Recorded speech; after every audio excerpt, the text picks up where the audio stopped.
Today we're going to make a basic cake mix.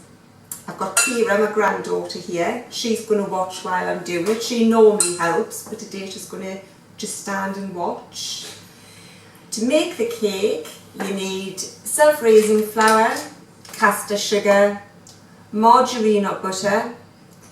Best if you, for cakes, actually get the soft ones rather than the hard ones. You need a little bit baking powder to help it rise, vanilla essence for a little bit of flavour, 2 eggs, chocolate to decorate at the request of my son, and some cases to actually put them in, because we want to actually make small cases rather than a big cake. First is we put the margarine in first and just soften it a bit. This is really just so the sugar doesn't go flying all over the place. Next is the caster sugar.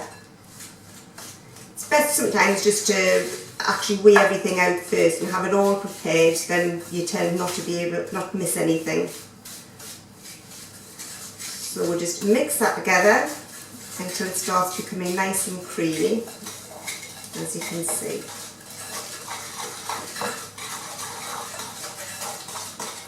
And it's that consistency, so it's just nice and creamy, and as I say, it's gone from the yellow colour to a paler colour.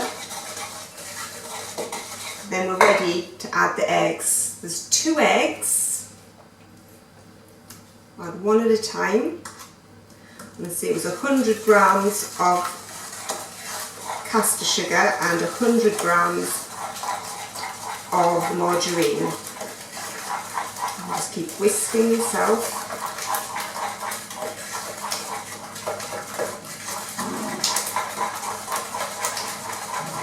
And see it coming together.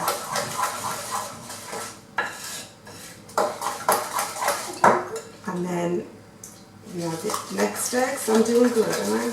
I'm doing it right so far. I like to put the vanilla essence in, just a little bit. It does have quite a strong flavour. And again, just stir it.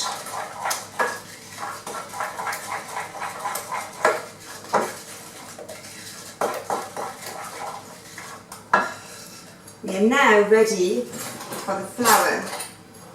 Now we beat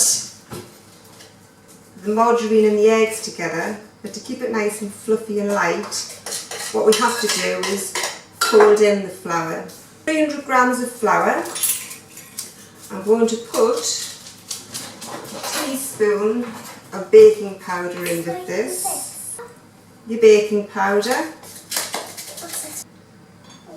Put a little bit of baking powder in. Stir. And the flour, what we have to do is a sieve, which we didn't get before.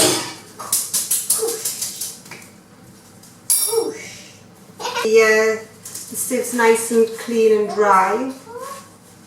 We'll start putting the flour in and we're going to sieve it. This just gets all the bits out. Fold the flour in. And the idea is to give as much air in the cakes as we can. Now what you can do, if you wanted to make them into little chocolate cakes, you could take some of the chocolate out, 2 spoonfuls of flour out, and add 2 spoons of cocoa powder. If you wanted to do coconut cake, you could replace a little bit of the flour with some of the coconut. So you can play around with it and add whatever you want on it. That's what we do. Just put your cases in, ready to be filled. These are quite big cases. You can get smaller ones, so if it was for children, obviously smaller cases will do. It's much better than sort of buying them from the shop. Get a spoon of mixture and put them in the bottom. When it's all ready, we put it in the middle shelf and we check them after about 10-15 minutes. Right, when it's time, or nearly time, you can test the cakes and see they've risen by if you press on them if they bounce straight back up, then they're ready. Out the oven, put them onto a cool rack to cool down. My son is actually partial to chocolate on top of these cakes, so we're just going to get some plain. You can either have milk or dark chocolate, whichever you want. I normally put 2 pieces on each and just let them melt while the cakes are still hot. See it's melting, so once you see it's starting to go soft, you just spread it around nice and evenly with a knife. Oh, good cookbook.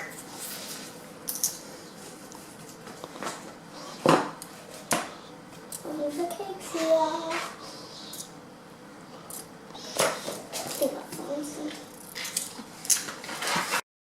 What you want is just get some sprinkles. If it's for smaller children coming in, and put some sprinkles on, or you can do a fork and just make a swirly pattern if you want to keep them plain for adults coming in and you think this is too fancy for children. So there we have 7 cakes. Didn't take long to do. If you found that useful the first time I've done this, please like my page. If you want more tips, if you subscribe to me, I will be doing more cooking. I'll also be doing hints on DIY and decorating and hints around the house and maybe some dressmaking type tips. So thanks for watching.